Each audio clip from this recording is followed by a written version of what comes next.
Today, San Francisco Mayor-elect Daniel Lurie unveiled his transition team.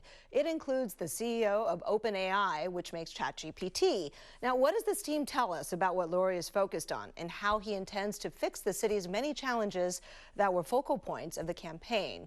Well, glad you asked, because joining us live now for his first Bay Area television interview since winning is San Francisco Mayor-elect Daniel Lurie. Welcome so much, Mayor-elect. Thank you, Kristen. Thank you very much. It sounds like you and I both have Bears in common. Go Bears, always. Cow Bears, always, yes. You did graduate work there, right? I did graduate work there, and it was an unfortunate loss to the Syracuse. Wasn't it? But that's okay. We'll get Stanford this weekend at the big game. We could probably talk about that all day. Yes. However, there are probably other things to talk about. I know Inauguration Day is not until January, but it seems like you've been very busy already. What does the life of a mayor-elect look like? What's it been like for you? What are you doing? It has been incredibly exciting. We have great challenges ahead, but we have also incredible opportunities. And today we put together an announcement with a lot of great diverse group of people that are going to help us turn around a great American city. I can't tell you more about the fire chief, Joanne Hayes-White, Sam Altman, Commander Paul Yep, Nancy Tung. It's a group of people that are committed to turning around San Francisco. We actually have a graphic, I think, made of that, funny thing. And yeah, this is a very eclectic mix of kind of insiders and outsiders and innovators. What does that say? Especially, I was intrigued by Sam Altman, right? OpenAI, and I wonder if you plan to make AI or technology a centerpiece of maybe rebuilding San Francisco's economy or how you solve problems? Absolutely. First off, the sky's the limit. And we are the home of AI. We're going to continue to double down on that. But we're going to bring a diverse group of companies back to San Francisco. I want the message to be loud and clear that entrepreneurs and innovators and creatives are welcome in San Francisco again. We're going to do everything in our power to make sure that San Francisco is once again considered and is a world-class American city.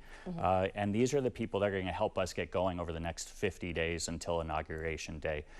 So we have a lot of work ahead of us. Every day is busy. I will say this, Mayor Breed and her team have been incredibly gracious helping us on the transition. We have a lot of work to do, and I appreciate all of their support. Real quickly, I want to touch upon Michael Tubbs, too, who's also in that picture on the top right. Of course, the former mayor of Stockton and also running for lieutenant governor in 2026, but also big proponent of UBI, and they had a pilot. Does this suggest anything about you wanting to maybe expand UBI or run some experiments, pilots in the city? Mayor Tubbs and I go back a long way now. He brought innovation to the center of everything he did in his city. I just wanted his advice, his counsel, and his energy for turning around not only the state of California, but he wants to help us here in San Francisco. He's been focused on tackling issues of poverty like I did for the last 20 years at Tipping Point. He's just a very close advisor, and I look forward to his counsel. Okay, so now that you've told us about some of the people on your transition team, let's talk a little bit about you. Okay. Look, of course, during the campaign, a lot of labels were put on you, right? Newcomer, nonprofit executive, Levi's heir, but those are labels. How do you see yourself? Like, who is Daniel Lurie? I'm a San Franciscan.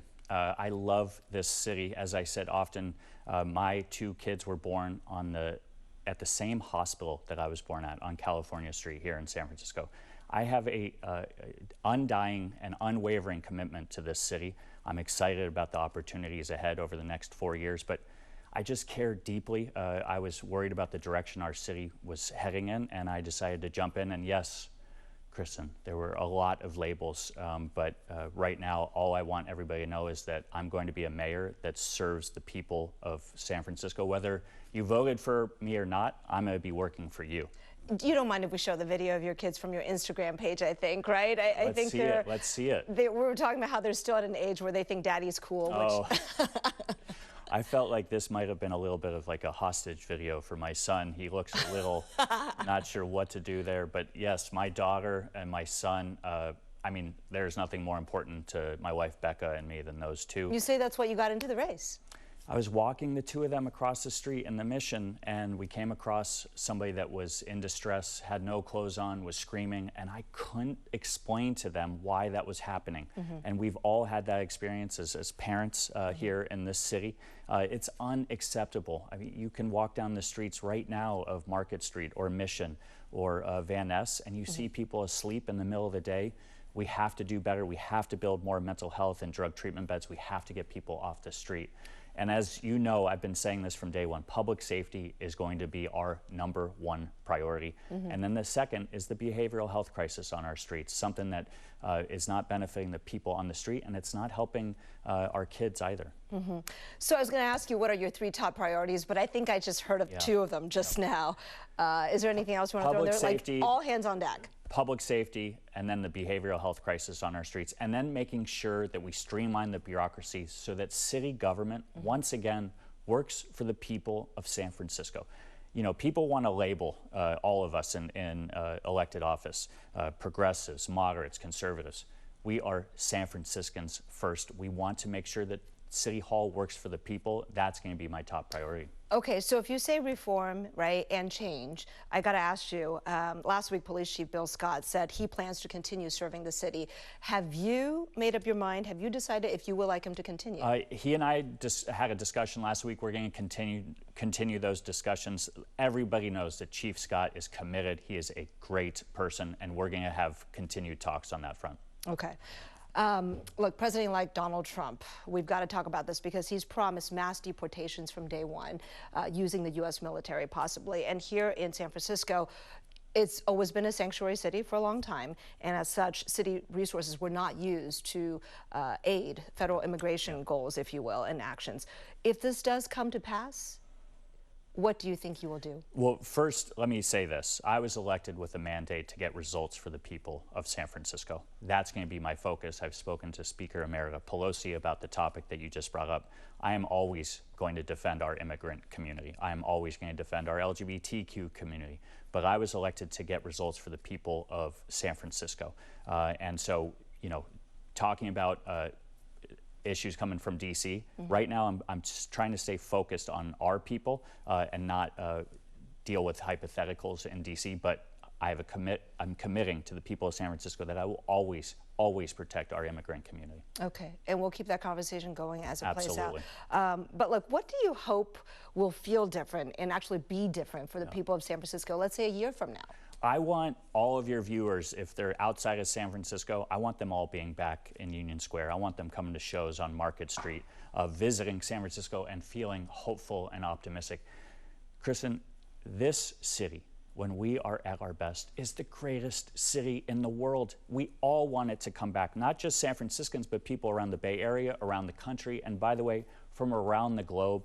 And I'm committing to you that we're going to get safety under control, we're going to get our behavioral health crisis under control, and we're going to invite people, entrepreneurs, innovators, our creative class back to San Francisco, and we're going to be shining again. Okay, so you're a data guy, right, I think. So how do you plan to measure your own effectiveness and success? Well, I think if you look at downtown, you look at the 22 Salesforce towers worth of empty office space, we have to get that filled up over my first term. I mean, that is one goal. Public safety.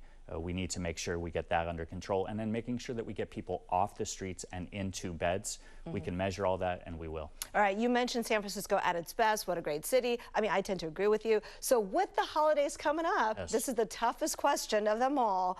Which San Francisco experiences, locations do you think you're going to go enjoy and want others to do so too? Well, next week, we got the Christmas tree got lit in Union Square.